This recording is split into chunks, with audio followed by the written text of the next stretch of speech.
কি রে, আজকে কি কাস্টমার টাস্টমার আসবো না নাকি? ব্যবসা মানে একবার লাটে উঠে গেল। এ বাবু দাঁড়াও, কোন যাও? এ দোকান যাইতেছ হতে কিনে মু। আরে বাপরে হতে বেছে না যাও গা। আর বাবু হতে দেখতেছি গা হতে বেশবো না গা। বললাম এই দোকান হতে বেছে না, তুমি যাও তো, যাও যাও যাও যাও যাও। হদায় কাস্টমার আছে, আমি খুঁজতেছি আমার কাস্টমার। এ বাবু কোন যাও, কি নিবে? আমি তো এমবি নুমে দোকান থেকে 50 জিবি 1500 মিনিট কয় টিয়া নাও?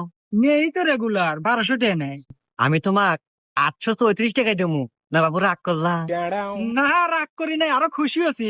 রাগ করে নাই? তাইলে এক কাজ করো, টিয়ারও দাও, নাম্বারটা দিয়ে দাও।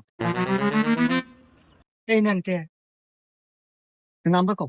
01743 ওকে যাও, এমনি চলে যাবেন। দাও দাও দাও দাও। এবার দাঁড়ান, কি কি নিবেন? ভাই এমবি নিউ তো ভাই, এই দোকান থেকে নিতে আইছি। দোকান থেকে এমবি নিবেন, দোকানদার কি অফার দিবার পারবো? অফার দিতে পারবো